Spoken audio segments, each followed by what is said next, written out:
What's going on, car guys and car gals? It's Lou Ramirez, the car guy. And it's Fred Lenart's subprime hero. And we are brewing solutions on the Car Guy Coffee podcast for another fabulous Fixed Ops Friday with the one, the only Owen Moon. What's going on, brother?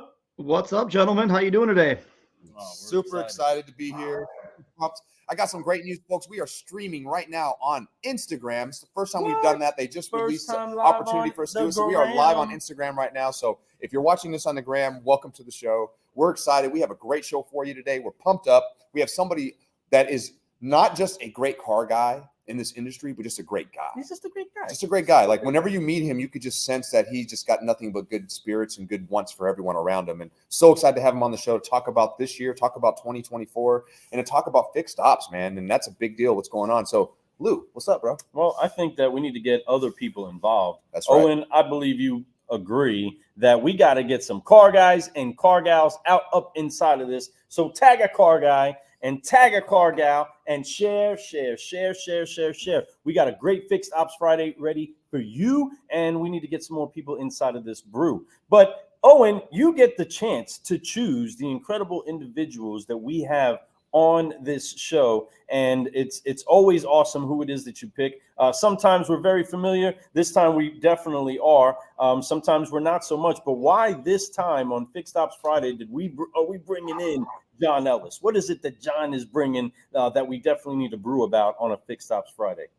You know, I've gotten to know John a little bit this year through some clubhouse rooms and things like that. And what I really like about John is his economic updates, right? Every time we get started in a room, John kind of gives everybody, kind of sets the table, right? Of like what's going on, what we're going to talk about, how it affects what's going on in the market. And I thought, being this is kind of the last show of 2023, what better guy to bring on than John to tell us a little bit about what's going on with the industry, kind of what's going on with, different parts of it, from used cars, new cars, fix ops. Obviously, this is more of a fix ops focused show, but, it does affect also used car and vehicle trade-ins and things like that. So I reached out to John and said, hey man, as kind of the last show of the year, everyone's going to kind of get focused in on the holidays and closing the month strong here. Let's talk a little bit about, kind of what he's seeing from a data standpoint, and then kind of what he's, kind of looking at that data and kind of how, what does 24 look like, at least through the first, 6 months of 2024, right? I mean, it can be an ever changing environment right now, but I think John's going to bring a lot of really cool insight to that. And just, also to kind of let John talk a little bit what he's doing. I know it's, relatively newer company that he's founded, and we were talking a little bit about it prior to the call.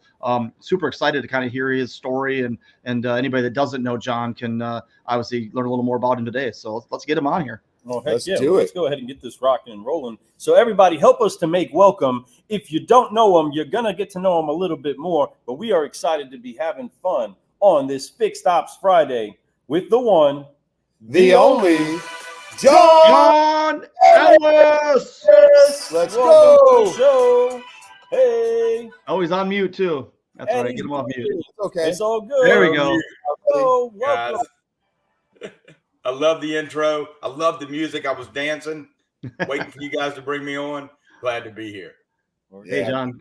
We're super excited. We got a Facebook user that says John Ellis is like a celebrity news show host. I love that, dude. That's awesome. Thank you, buddy. We also could be worse. I'm excited about Instagram. That's pretty cool, guys, that you guys are on Instagram now. Well done. Yeah, it's awesome. Pretty cool, man. It's Excited cool about that they're doing that. That's awesome. It's a unique thing. Like, it's always been able to stream on Instagram, but you weren't able to do it from StreamYard and stream to multiple sources while doing it to Instagram. So it's beautiful that we can all do that. So you're going to start probably seeing not just our show, but so many other great shows out there that are going to start streaming there, which is going to be big. And because Instagram is a pretty hot spot for a different generation of people. I'm all over it, right? I love Instagram. And I think that you all could agree that it's a great source to be able to share some great news like we are today. So excited to have you here, man. Thanks, buddy. Glad to be here. Well, great stuff brewing, great stuff cooking right now. John, tell us where it is that you're tuning in from. And for those that don't really know who it is that you are and what you're doing, go ahead and give them the quick download. Oh, yeah. Thanks. I'd be glad to. So I'm I live in a small town called Laurel, Mississippi. If you guys watch HGTV or any or Yeah. So, we've got a huge national show here called Hometown. Mm-hmm. And so it makes us popular. But this is an old pulpwood country. There's a lot of money here, big industry here, believe it or not, as small as we are. We have the world's largest transformer manufacturer, the world's, not the nation's, in Laurel, Mississippi. So it's a great resource town for good talent, tech talent as well, which really leads me into what I'm doing today. So, I was with Cox Automotive for 17 years. I worked for Gulf States Toyota and ran their fixed ops division in the central U.S. for a time as well. And so just last September, well, I say last, we're not there yet, but this September, I left Cox to go out on my own because groundswell for the need of what we'll talk about today in fixed ops and just in general, how to forecast the market was growing and growing, and dealers were reaching out. And, to be fair to a company I love and treated me well for so many years, I thought it was time for me to move on and do this full time. So I'm excited to be with you today to talk about the Automotive Advisor team. On my shirt, you can see it, a groundswell of great advisors.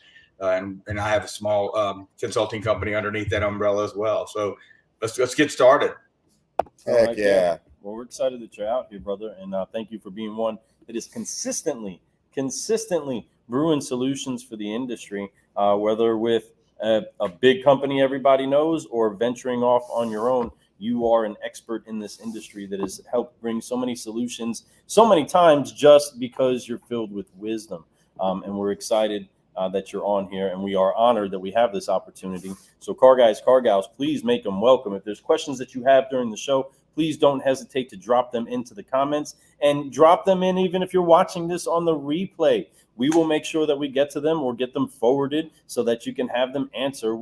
We want to make sure that that you are feeling part of this brew as well. But now that we're all doing what it is that we do, we're going to go ahead and let Owen start putting you inside of the hot seat and ask. Love it. Let's go. It's brewing. I can feel it, Owen. Let's go. Run. All right. Should I put you on the hot seat, John? Do you want to give us an economic update? I'd love to. Let's do it. Give us the economic overview. That's how we're going to start this thing. Why not start it here as well? Look, I'm fortunate that I do it on David Long's All Things Fixed Ops. I definitely put a fixed ops flair on that. That's our audience. We do it for the used car call on every Friday as well. It's just critical. We grew up in this business for so long, and we went through the 08, 09 issues with cash for clunkers and our recession there. It's different this time. And so many more KPIs come into play besides automotive that impact automotive. So I hadn't used the acumen. I graduated in economics in 93 from LSU after the Marine Corps. And it was I went and got my advanced degree in international finance, which is an economics division spinoff. And I didn't use it much, kept reading, kept studying. But boy, these last few years, actually 6 years, have taught me how important that can be in helping automotive dealers think about their operations, not the macroeconomic landscape, but what we're going to talk about today. What's happening now? What economic conditions are ahead of us that can help us plan for the next quarter and 2 quarters, which you said, Owen, perfectly, because we don't want to get over our skis. No one can predict the future. We don't have crystal balls, but there are great indicators that help operators go, you know what? I look at cost to market. I look at bottom and top line P&L, but I don't think about that too much. I'm glad to hear it every week. John at least says something that makes me think. So let's just start with what we think is going to happen at the end of this year and first of next year. We've already seen that the unemployment rate's ticking up a little bit, and that's good. That is good news, believe it or not, because that leaves the Fed at bay. We want them out of our business. The second thing is the wage market, right, has been very tight, meaning there's more jobs than people looking for jobs. It's softening a little bit, and that's good news, right? It makes the Fed pump up and feel proud. And when they're proud, they go hide in a corner somewhere, and then we get to do what we do best. So what they're forecasting is we're going to see a mild recession in the first half of next year that'll pump us up to about a 4.2 unemployment rate, and they're going to open up the floodgates. And when I say that, I don't mean big moves, but moves that make people move. Quarter percentage point moves, probably starting in May or June, all the way through the end of the year.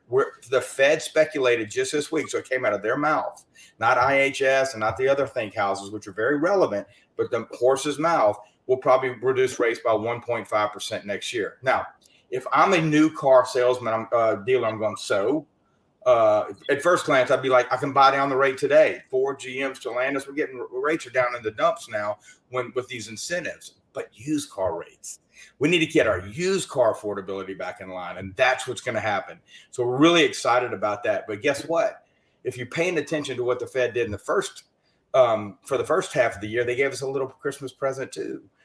We've reduced the standard increase the standard deduction another I think it's 3,500, maybe 5,000, depending on where they landed last week. But they've increased it. That's more money in the consumer's pocket, and they moved brackets down a little bit. So many filers are going to find themselves in a lower tier bracket when they go to file their income check, and that means they'll get a little more money back. Look, we're not going to have a great tax season. It'll be good. Right? A great one was what we remember in the past. We'll come back to that, I promise. Right now, people have a lot of debt and savings rates are a little lower. So they're not just going to jump off a cliff because they got a few $100s extra. But it is going to give them enough to think, hey, it's time to trade in this 13-year-old car for a better new used car. And that's all we want. So we have a really good positive outlook for the tax season. We think we'll do well. But here's where a dealer wants to be cautious. And CarMax has proven it to us right now. They're buying and loading like a frenzy on the website. If you look, if you fight in the lanes, you see them, and they're getting crazy right now. Why are they doing that? As a single rooftop dealer or a large group dealer, I would think to myself, they're anticipating prices to rise during the tax season. So they want to get cheap inventory now and be able to hold that. They can afford to for longer and then blow that out during the tax season, which they think will be pretty robust for them. So how would we act on that? What we would do is make sure that we're just not understocked. We don't need to go jump and get overstocked like they do. We don't have that kind of budget, but just make sure we're steady. And that's what we do at the Automotive Advisor team. We align sales rate to inventory acquisition strategies and build a plan to where they stay on pace. It doesn't matter what the market does. They'll never get over leveraged or under leveraged and lose profit in substantial ways. And they won't gain profit in substantial ways. That's a lucky play. The pandemic did that. So we're real excited with how our clients are formulating their Q1 and Q2 strategy. And I hope that was, enough information why they could make it too muddy. Oh, no, that's awesome. So one thing I heard this morning, and you mentioned just a little bit here, you said 15,000 vehicles added to CarMax. Yeah, so CarMax holds about 50,000 vehicles online at any given time. And part of the Automotive Advisor team consultant umbrella has a gentleman by the name of Frank Knox. If you know, off-lease only, 20 years with CarMax. This guy's a veteran in the industry. So he's on my team as a buyer from our clients, supplemental buyer when they need good inventory. And he's been reviewing their change in behavior, and they've added about 15,000 over the last 30 to 45 days to their online presence, right? And those are the things he watches, because what happens, if you notice, the inventory that's moving off the dealer shelves right now is sub 25,000. The big stuff is just moving slower. There's some profit there, but if you don't move it fast, you're going to hold it for age. And so the rate of inventory loads for CarMax was about 22 to 28% sub 20,000. Now it's above 30%. And if you look at drive time, it's above 55%. Now we know that model, so that makes a little bit of sense, but that's what's moving. So as a dealer, you have to remember, I may have done it always like this, but if the affordability is making the market move this way, I want to play in that game too. I don't want to stay right here and then not be able to enjoy those market share opportunities holding too long and then aging out of some of this other stuff. And that's what we're seeing. So we're helping dealers watch the market and then play both those games. And that's how you win. You're going to lose a little bit here and win big here. You're pretty much going to break even or win a little bit here. And when you play those games together, man, you could really win in the market. So we're having a lot of fun, but it's taking a lot of analysis to make sure we stay on track. Gotta love the car business, man. Just constant evolution, constant change, but that's what people like you and your business are important. I think dealers really appreciate what you do, and I think that if anything, they could at least learn from what you're trying to teach. Even if they don't use the product, just learn, friends. Like, these tips are great. When it comes to our inventory, it is an indicator. When you see big companies like that are buying vehicles in that price range, that's a big market share they know is getting ready to explode. It's the hottest one, man. And to be honest, I believe that market share has been a big part of automotive for a long time. That was the market share that I made crazy amount of money on for many years, right? And helped a lot of people do the same thing, right? But those types of vehicles are harder and harder to find, and you're having more people competing. CarMaxes, the drive times, and all these things, but they're out there. So just get those vehicles, because those are what's helping you get customers into your doors, because they know that's what they can afford now. With, like you said, that 1.5 on an interest rate, I love that you talked about that. That 1.5 points drop for a pre-owned customer that's looking for a car, that is the difference between them being able to buy the car they want or settling for a car that they can afford. That's it. When they get great way to put it. They're so much happier. They have more freedom. They have more trust in you. And you know what? They're more excited about buying more vehicles from you and telling people about you. So, well, John said it best. He said you want to just get them to upgrade a little bit, right? You can't upgrade a little bit when you can't afford that next layer. So what's the motivation to parallel buy, where you're just buying the same car, but now at a higher interest rate, putting more debt on your books? Everybody wants to upgrade, right? Everybody wants to get the next thing. That's called human nature. You want to better yourself. So the rates are important, and that 1 to 2% or points are definitely the drivers and all that. So yeah. Fred, you said something so important. I don't want to skip it. You made a living off that price band, right? In a lot of independents. I live in Mississippi. I worked the streets with Auto Trader for years. I was in and out of dealers for so long at that level, helping them find the best inventory and price it right, and then find the audience for that inventory, because the markets are so small here. And franchise did not.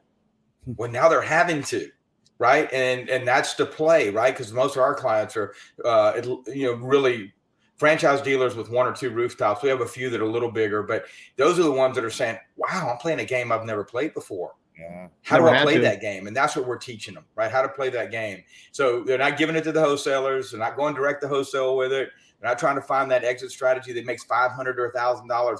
They need the front and the back and everything that comes with that transaction, no matter the price point. And you'll see David Long said, he said, John, I'm selling cars for $8,000. Yes. Yeah. I said, you should be, and well done, right? So it's a great point you just made. But who would ever thought that?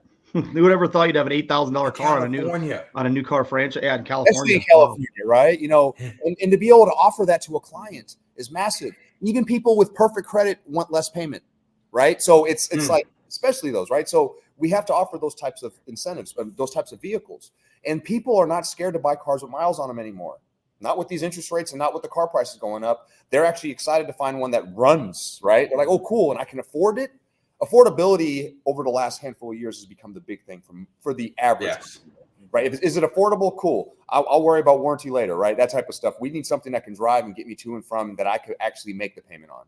And so that's why these types of cars are hot. And they've always been hot, but more so now with rates as high as they are. And more so now that pricing on average cars is over $20,000. That's crazy, right? So it's like, what do we do? So you have to have those. You have to take those trade-ins and recondition them, have them ready for the lot, have a process for that so that you have those vehicles ready to go quicker than they used to, right? Yep. Sitting on the back lot waiting to get a wholesaler to buy it at like you said, make a $500 quick profit and turn it around. Or you could turn around and put a customer inside of it, build trust inside them, build their credit up. When interest rates drop, guess what they're going to do? They come back and see you and trade in that vehicle again. And it's going to probably be a good one, right? And then you can turn around and sell them something newer. But right now we have to play the today game, not the tomorrow game. We have to plan for tomorrow, but play the today game. And that's the today game. I love it. Yeah, I love it. Yeah. DMS, all we're trying to do is build our DMS. And the other thing that we're working really hard with dealers, because especially our franchise dealers, is understanding that frontline ready cost for that vehicle is so much different than it is for a 35,000 plus vehicle. And we have to work together as a used car department and a service department to really understand, okay, there's give and take at every price band. And so just learn the price band give and takes, because look, we're getting into as is cars in a lot of cases, right? And so at what point do we say we can't pack everything, can't certify everything? I've got highline dealers, they still want to certify everything. And we just so we offer any dealer that sees us that wanted a free inventory analysis. It doesn't cost anything. We'll get into your vAuto or VinQ or whatever you're using, and we'll just show you, where you sit in the market, what your exit strategy to prepare for tax season and go light and get fresh is.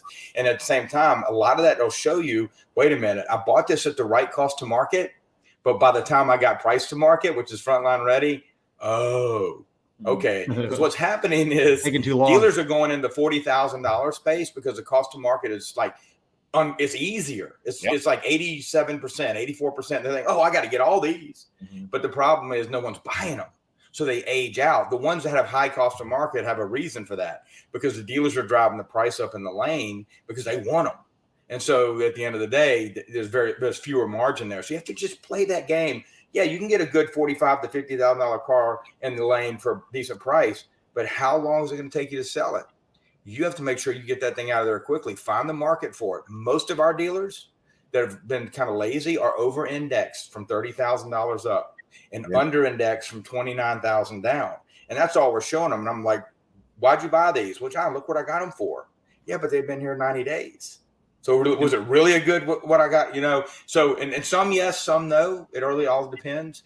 And all we have to do is pay a little bit more attention. We call it strategic analysis that builds calculated courage, because you can play in that space with the right strategy. Mm-hmm. So yeah, it's a lot of fun. Like you said, Fred, we're our heads are spinning, but we're having fun. I'm excited. It sounds like you are. I see that smile on your face, and what I really enjoy, John, is the information that you have just right off the top of the dome, man. That's pretty amazing. Mm-hmm. I could tell that you take what you do serious.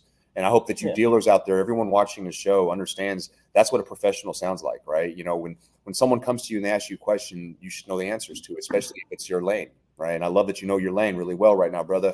Speaking of your lane, we're talking about reconditioning these vehicles. We're talking about all this stuff. Well, that kind of brings us into the fixed ops world, right? Like, how does that get a fixed ops department too? It's all in one. Like a lot of times, we're like, well, we don't want to take care of these older cars, but you know what? There's money to be made in those hills, right? So I want to do. So what do you think about that? What does that do for the fixed ops department? Yeah, so typically if you take the emotion out of it and you get down to math, that's when you win, right? And so really you have to be very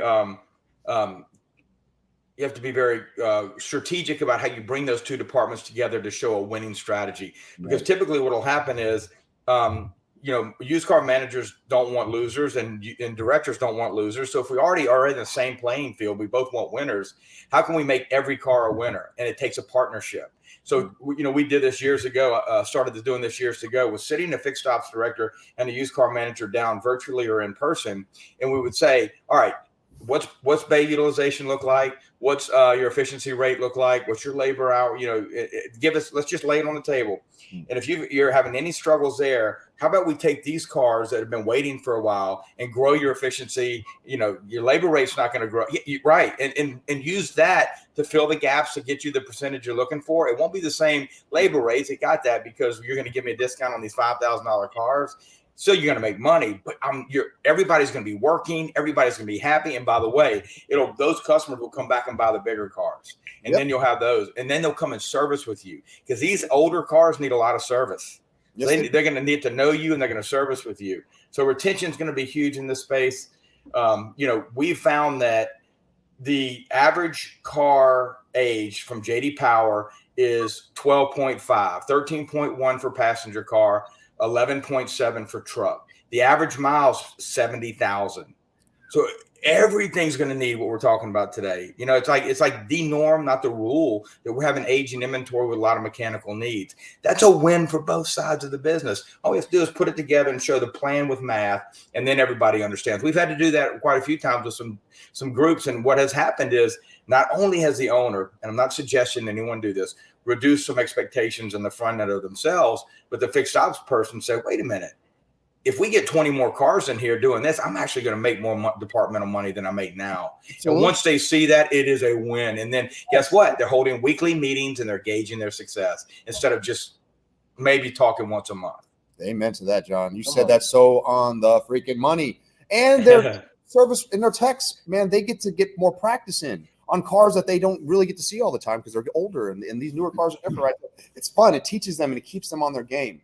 It shows them how to get through stuff faster, and like you said, it's a little extra money, but it does. It's a great tool for all kinds of stuff. That's a great place to put somebody who's new alongside somebody who's got a little veteran in them, right? That can learn how to do it together. Yeah. There's so many layers to this, folks. And as an owner, it's huge money for you.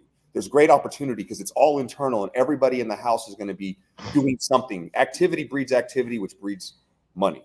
Just saying. So keep moving. We hadn't even talked about parts. No, that, man. There's so much. Well, hey, one thing. Let me throw some things here. So I got asked by Fixed Ops Magazine to write an article and kind of for 2024, and so it just came out, and I kind of coined it the year of the teenager. And to John's point, the vehicle is 13 years old on the lot right now, right? So think about that. That's 2010. I mean, that's the average vehicle. So where can we win? If you look at everything in like small, segments, where can we win? First off, John hit on it, late ownership services, right?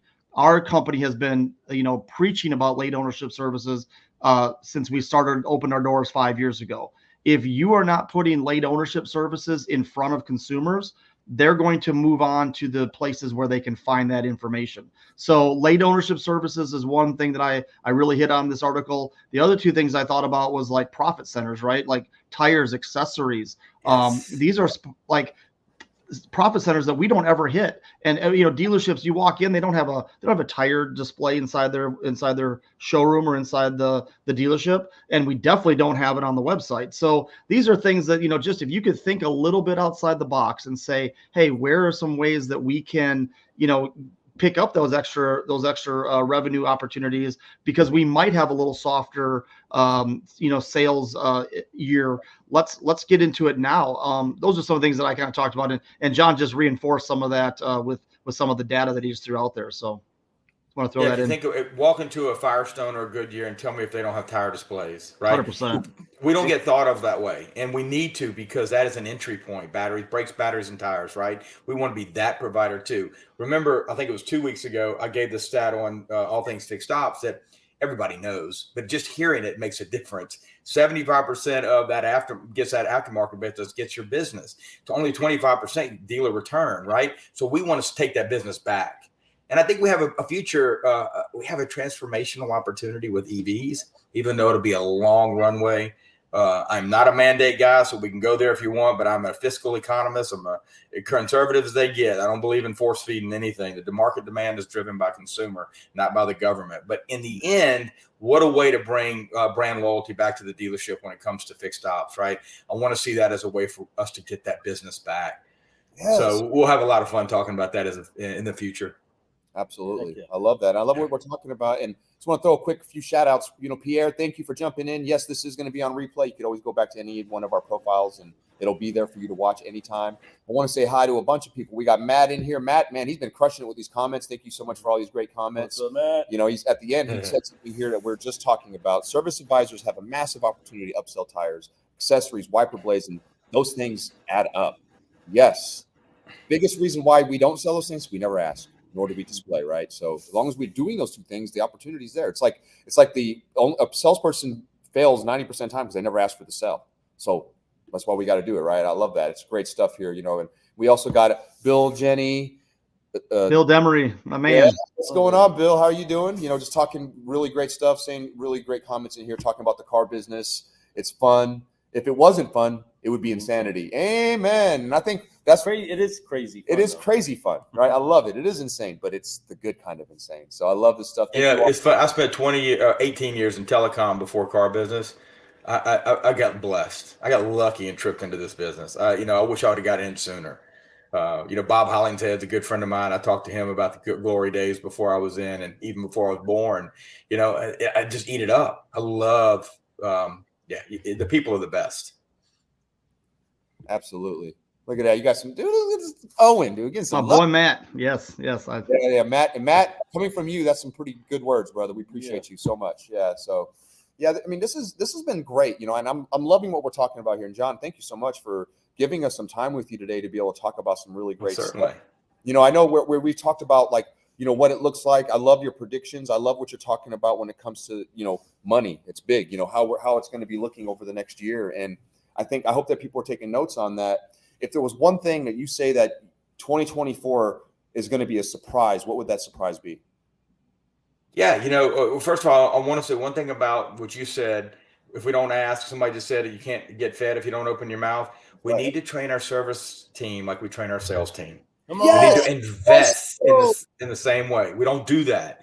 No. And so, repair line item per repair order is where you can see where your problems are, right? And so start there, actual versus appraised on the other side of the business. So you're not making the appraiser, the recon guy mad because you've just completely flubbed the appraisal and it's not anywhere matching. You got to come up and off the lift 4 or 5 times. All of that is areas of opportunity. But I love if you don't open your mouth, you won't get fed. And that's our problem in the lane sometimes is we won't sell. And I don't mean to be overbearing. I am never that way. Consult and sell services is your friend. And advise, right? The relationship Yeah. would be that you're an advisor pointing them towards what it takes to optimize the experience they have with this Oh, well said. $50 machine that they bought to protect themselves and suit their transportation needs. But inside of that, I believe that the salesmanship is on dual sides of the coin too. Not just that it has to happen in sales and in service, but that it has to happen to those that are already in our bank, already our customers. We do Oh, wow. on being quick to make the recommendations to our fresh up, our new person in the service drive, and all that. But with Fixed Ops Digital, there's so many tools that we can use to keep in contact with the people that we have in our bank already. We already have them. They are already our customer. And those are the people that we're most twisted about when they defect, when they go a different direction.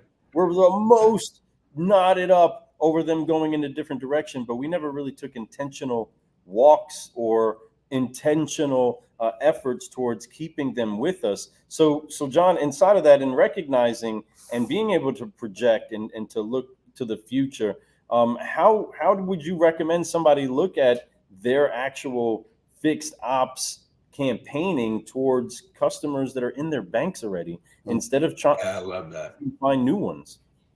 You know, fortunately, this is in my wheelhouse because with Gulf States Toyota, we specialize in service retention, right? I mean, they're the best at it. If you know Toyota, they are. And of course, service retention marketing is really where you start. And mining your own database first, making sure, first of all, that declined service customers are always touched, right? You said something that I want to make sure we're there to create an experience for the owners. And that experience also has a safety component to it. And if they're declining services, it's our responsibility to check mark that and go back and remind them that this could turn into a safety issue down the road. So you're not just trying to sell something, you're really trying to advise that our job is to take care of you and to make you feel comfortable, safe, and excited about car ownership. And so I think really paying attention to that. When I used to I started my business walking into the front, then I walked into the back, and now back in the front. And what I found when I started walking in the back of the house was the budget and the amount of money spent in the back of the house as compared to the front was minuscule. And on the things like marketing and advertising, sales training, and all those things. Yep. But we expect the back to absorb the front. And it just didn't make a lot of sense because, we were always talking about absorption, but we weren't spending the dollars to do that. Now I think that's changed some, but we have a long way to go. And what we forget is it costs 3 times as much money to get a new customer than it does for the repeat. So if we want to save money and you don't want to just dump money down there, then go after the most efficient resource and source of revenue that you have. And that's the people that already love you and know you, or maybe they don't love you, but know you. And we have to rebuild our brand. Make them love you, right? That is 100%. We have to get the confidence back in everybody we have. Even it's just no different than not following up with your customers after you sell them on the sell side. Is that if you don't, eventually they forget about you. They'll go somewhere else. You have to stay top of mind all the time, and that does take some things like Fixed Ops Digital with online service marketing and all those types of things. That we do better. Well, but being fair as an owner, again, I'm going to point to you owners out there, is that are you spending enough with your back? Are you giving them the opportunities to be able to help absorb? But not only that, but they can produce enough to where the front of the house absorbs. So it's a two-way street if you do it the right way. And that's why it's important that we really focus on this. And I'm so glad companies like Fixed Ops Digital out there to help dealers get way more streamlined in it and way better, right? And faster and cleaner and efficient. And Fred, I'll kind of add to that. Obviously, since our being acquired by Trade Pending, and they just bought SnapCell 60 days ago, I've been knee deep in their service video tool, right? And it's amazing how many trainers are out there training, but aren't training with the technology, right? With video. Video creates trust. It creates authenticity. It's what people look at when they see it and they go, oh, he's not just telling me that I need this. He's actually showing it. Right here. There's a leak, dripping, and that makes it more valid. That's something they don't normally pass up on. If they actually see it and they know that it's not somebody no different than car salespeople, a mechanic or service tech, they also think that they make stuff up or they loosen something up so that they have to get it fixed, right? But when you could show, hey, this actually needs to be repaired, we recommend this today. then they're going to be like, yeah, let's do that. They'll find a way to make it happen because it's real now. And I love what Snapcell is doing. Snapcell is a great company. They once again, they got acquired by this Trade Pending also, which is amazing. And it's great that you've teamed up with all them, and now you're able to see even a bigger scope of what's happening back there and the tools that are available. But Snapcell is great, and if you guys don't know who Snapcell is, go check them out. They really do. That's a really cool tool. I got to see a demo of their stuff, and I was like blown away by how a service rep can sit there and talk to people and show them right there. Hey, I hope you're having a good day. We're looking at your car. They can even show them how perfect it is. Hey, it looks great in here. You guys have done a great job at all this stuff. We recommend that in 3 months that you probably come back for some breaks. But besides that, you're kicking butt, right? That's a great message to send somebody to. Trust. That's the way it is. People like to communicate. I'd rather see that video than read a text message about it. Oh, yeah. 100%. Especially when you're trying to get customer pay dollars, right? Because this is where we run into problems. People come out of warranty. They've been maybe a prepaid maintenance. Nothing's been charged to them for 3 years, let's say, if you own a Toyota. Yeah. And all of a sudden you come out of that and now you're like, oh, now I got to try to spend money on service. Like, they just don't want to spend money anyways. I don't want to spend money. I'm a consumer too. Screw that. Right. But I'll spend it if you prove to me I need it. Right. And then I don't want to overspend. And, I want to make sure that I'm getting the right. I'll actually spend a little more money to make sure I'm getting better service. So, all those things now to get ahead of a problem later. If you just know that, I'm preventative maintenance. I'm right here, right now. But that's the difference between a company that has a relationship with their actual customers and somebody that's really just doing transactions with them. If they recognize that this is all of the tools that you have as the big dealership that you are, as the big service department that you are, all of these tools are for me, whatever the tools are. We're over here in Drive Centric's headquarters right now, right? Because they are an incredible tool in our industry that many people have and yet still do not maximize, do not utilize the video piece of that element in it. And that is the thing. If we utilize video to build trust and to reduce confusion, because folks, there's so much confusion. I mean, I'm a car guy. I've been a car guy for decades. I am confused when I listen to a mechanic tell me about what's wrong with stuff. And yes, I need to see it. I need to see it to understand because my red, yellow, or green, or my cautions and all of the fun color coordinations that we have to tell a customer where we're at, it's too many people that are like, hey, I have to hurry up and get someplace, and I planned on spending this, and I don't know the need for that, and I don't really get it right now. Do I have to have that? No. Okay, great. They don't really see or feel the problem. They don't. There. They don't get it. They don't. I just went and had an oil change done recently, and when I went in, they pulled out my air filter. Your MPI. Yep. Yeah, exactly. They pulled out my air filter, right? And then they showed me a brand new one next to it. Oh, yeah. This is what yours looks like. There you go. New one looks like. Do you want us to replace it today, or would you rather wait? And I was like, replace it. Right? You know where that was done? That was done door-to-door vacuum sales, right? You blurt out a people's carpet. They don't want that in there. So, whatever. You love your kids. You love Wow. How can you drink that water? I don't want to pass this up because I think it's important. A study just came out. I think it's from Cox, actually, John. Yeah. 2022, we got 35 cents on every dollar service-wise against the independents. This year, a year later, we're down to 30 cents. So we knocked the doors down. There's more trainers than ever out right now for fixed operations. It used to just be the sleeping giant in the back. No one really cared about, we just kind of went on their business. We've knocked down the doors because of economic factors, right? Inventory, COVID, all these things, right? And yet we're losing market share. That's a problem. Why do you think that is? And then give me maybe one or two things from your opinion of what we need to do to reverse that trend going into 24, because it's amazing to me that with all the focus we put on it, we actually lost market share. And that's scary, actually. Yeah, I think it's because the entire P&L got pandemic drunk. And when you get pandemic drunk like that, you don't departmentalize and find out where your efficiencies are in need help. And so now that we are all seeing an erosion of margin, spotlights on everything. So we're doing studies, and Cox showed, I saw that study 2 weeks ago, last week. And I thought the same thing. I'm like, wow, that's crazy. RO count's up. dollars per RO are down, and then typically they'll meander like that. But year over year, they're up a lot, but we're making less money. And then I dig deeper, and it's line items per RO. We've lost our craft, and we need to get our craft back. We've gotten a little lazy. We got lazy on the front of the house. I'm not picking on fixed ops. It's overall. But what a used car director said to me yesterday, and it was so profound because it was stupid simple. He said, John, we've decided we have got to go back to the basics, period, in everything that we do. And that means we have to remember all the things that we forgot during the pandemic. Well, a lot of the folks that I see running areas of our business, these department heads, a lot of them are promoted during the pandemic. Uh-huh. So we just have to help them. We just have to help them to remember a time when they weren't leading. And these are the KPIs and metrics that you need to pay attention to, because to your point, the customers that are leaving and taking that dollars per down are the ones that are sitting in your DMS. Yeah. They're there ready. So what we have to tell, two things you said that we need to confront upfront with our customer. We're not more expensive, right?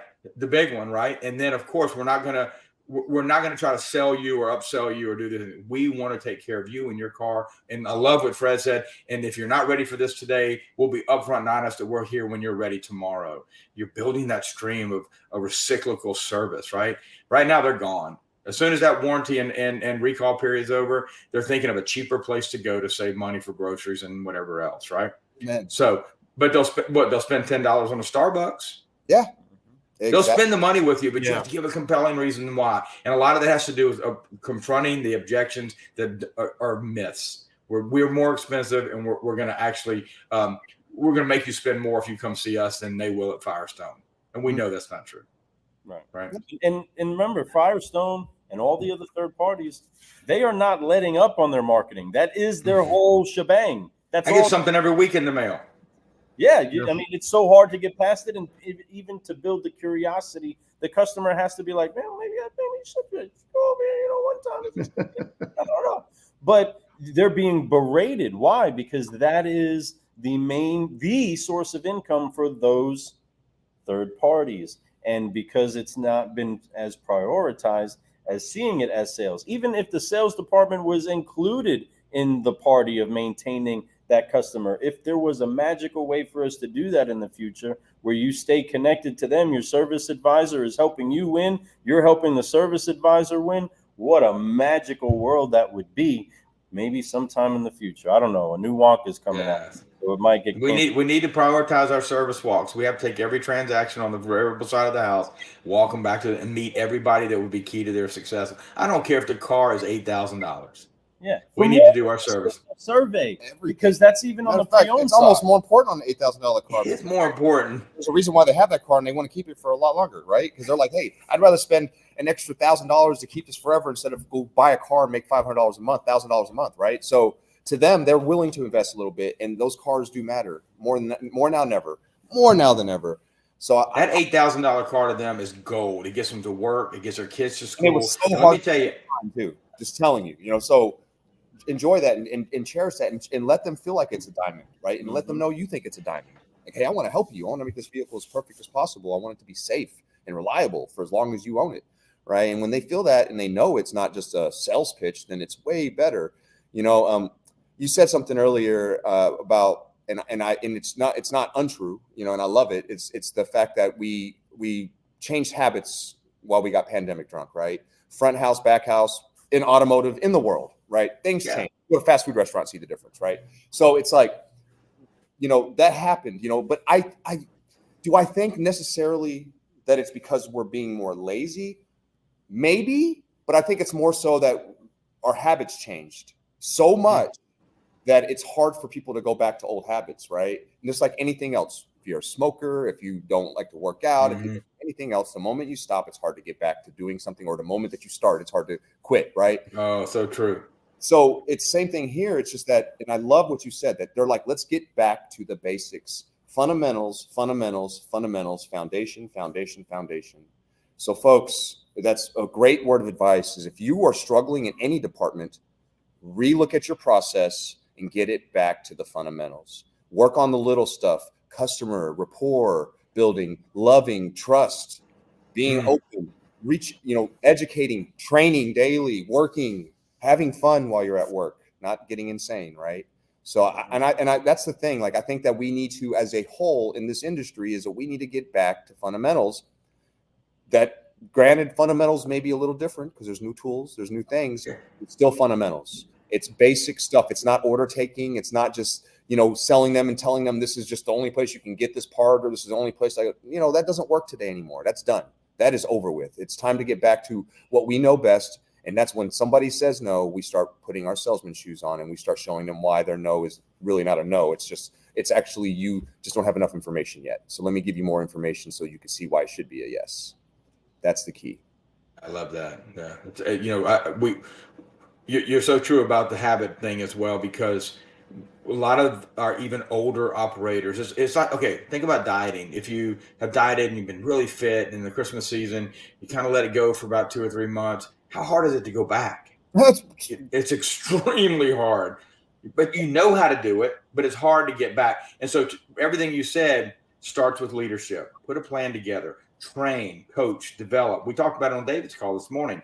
It's training, and then there's in the moment coaching, and then after the moment coaching. And as you keep reinforcing the fundamentals with your people, then everything will start changing. But if you expect them to do it by themselves and it doesn't start with leadership, it's you can't just tell them. You have to be accountable. And if we expect those that are following to be any different than the leaders, which if the leaders are always so reactionary, we as an industry, and we get it honestly, we are a reactionary industry. We pivot because we got to pivot. We pivot because of pressure, not because we want to see how to reconquer this mountain or see if there's a better way to do it. That is the issue with being able to advance forward, because we have that conversation of let's go back to. That's so often where we end up running the conversation is we want to point back to a time where it was what we should have been doing. Whereas when we came into this party as solutionaries trying to retrain and recreate the experience in the industry, it was pre-COVID. It was before everybody got drunk on profits or scared they were never going to sell anything again. Before all of that, there had to be a change to the language. Otherwise, we were just getting more of the same, of us trying to beat the customer at buying or kill our competition who's trying to do the same thing we're trying to do, which is feed our families and service our customers. We don't want to take anything off of anybody's plate. As a matter of fact, we want to be good stewards of what's on our plate, which is all the technology in the world there is to service our customer. Yet, when we lost view of focus on that, it then became, well, let's take care of these transactions, make all the money that we can because, hey, that's what we're here to do today anyway. And then go back to saying, well, now we got to go back into learning how to sell them or close them or lead them, where, you know what, in the beginning, what we needed to shift to is saying, hey, the best thing we can do is really build these relationships that keep them with us. Yeah. If we take care of our customer would take care of us. If we take care of our community will take care of us. And whoever shows up in our community to take our market share, right, they're going to have to compete with the relationship that's entwined with these clients, with these customers. Not did I remind them or do I have the best coupon of the week? No, Owen's my guy, and I only see Owen because he always takes care of me and I can trust him and the dealership behind him. That's the relationship fundamentals that we should have been at before we talked about how to sell anybody. That's 100%. And, it doesn't matter how great your software is, how great the tools that you have are, if you can't do the basics, because those are just tools unless people are using it, right? So people have to use it, and they have to be using it correctly. Mm-hmm. So if you teach your people fundamentals, get them back to I don't even want to say basics, but just teach them the fundamentals and not make them, but have them and show them the way. Show them that this is how we build relationships.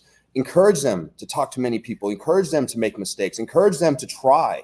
It's the key is that we have to have them do things. They can't keep doing what they're doing now and expect to get better. It's never going to happen.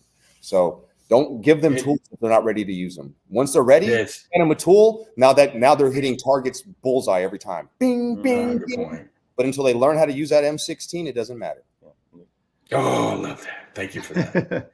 So John, real It quick, brought me home. we're going into 2024.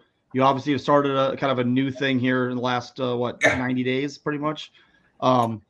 People listening right now, give me one or two things that you know that if a dealer reached out to you, you could help them with right away, and obviously then focus into other areas of your business. But like, what are the two things that you're helping the dealerships the most with right now? Yeah, thank you for giving me a minute to say that. So the number one thing that we're doing right now is helping dealers match their inventory acquisition strategy. We're not buying cars for them. We're not taking over vAuto. We're not taking over Van. We go in there and we have a tool that builds their strategy for sales rate. It adds in market conditions, which is something that's new, no one else is doing, and then monitors how they are matching that sales rate and their sales goal every month to always have the optimal amount of inventory that matches their goal. And so they're never over leveraged. They're never under leveraged, which means they're missing out on sales. Over leveraged means they're aging and losing out. But the day that month closes, and we know how critical that day is, the next day they're already set up with the right leveraged inventory to go right into next month and start off as strong as they were. And we found this from years of study that dealers will have great couple of months and bad couple of months. And it's because of inventory management. Not that they're not buying the right stuff or they don't know in their gut how much they need for sales rate, but this is a structured plan. And the only reason we put it together was because over the years, I saw the stress that the used car managers would feel because they had great months and a bad month, or 2 good months, and then the inventory started aging. And I want them to sleep good at night. I want to say, if you stay on this plan, you can go to bed, wake up, train, coach, develop, close, direct and consumer, all the things that you do well, knowing that all this is in line, and you can watch it every day. So that's our little inventory acquisition tool that we love, and it's very inexpensive, and it comes with a little coaching and economic update every couple of weeks in our calls. But the other thing we're pretty excited about, and we just signed up Carter Myers Automotive Group, or in talks with a few other groups, is EV retail transformation, right? We're helping dealers determine what's the best first couple of steps to get my dealerships ready if an EV conversation happens in store. So we leave Recurrent up to the battery score. We leave Rocket and Plugstar and others up to the content. We are operational folks that take all of that information and help salespeople and leaders feel very confident that they can have a conversation with somebody who comes in and says, "Is an EV right for me? You got 3 out front, but I just don't know. What is it?" And then they can go into whether they sell an ICE engine or another, or that EV. They bring a brand loyal customer, somebody happy that wants to do business with them for a long term because they didn't shove anything down their purchase path that wasn't a good fit for their lifestyle. We're loving that side of the business. Duran Cage is running that for us. It's all good stuff. But those are the two things we can help you with: inventory strategy. And I tell you, 2024 is going to be big. You asked me a question. I don't want to skip it. What might surprise us next year? I gave you the forecast, right? But we want to be careful. S&P showed us that in 25 and 26 and in 27 at Flatlines, we're still going to have a declining retailable inventory supply. Period. So we didn't build cars in 2020 and 2021. I'm sorry. If you looked at your Experian's report last week, what they call that rollover inventory is about to hit us. Mm-hmm. So what is that going to do to used car values? They are not going to drop. So we could see a huge acceleration in used car values in the middle of next year, coming off the tax season, and which is good for aged inventory, but it means you have to be strategic in the market. And so my point is, we don't know if that's going to happen, but it very well could. The way it accelerates could look something like we haven't seen in 2 years. So that might be the surprise we need to pay attention to. And we'll do that. We look at it every week. I can see that in a good and a bad thing, but I love that insight, and I love how you came up with that. So it makes all the sense in the world, and I agree. Actually, I was something in my mind's thinking the same thing. So I'm excited about 2024. I think there's a lot of great opportunity. It's going to be a great year. I think that there's always a yin to everything, a yin to every yang. So as long as you guys understand that with something going down means something up is coming. So make sure that you guys are ready for that and be prepared for that, and use data. And if you don't know how to do it, reach out to John. John will get you all set up. He knows how to do all that. This guy, he's been dropping so much data on us, and I'm just like blown away. I'm like, this is awesome stuff. And I'm so glad I can say that John's my friend. I got that guy. I know somebody that knows the answer to that. Let me get you there, right? So John, we thank you so much for coming on the show today. Certainly. Man, thank you so Blessed much. to be here, brother. Oh, and you got anything you want to say before we get out of here? No, man. Enjoy the holidays, John, and look forward to catching up in 24. Great. Thank you, guys. I enjoyed today.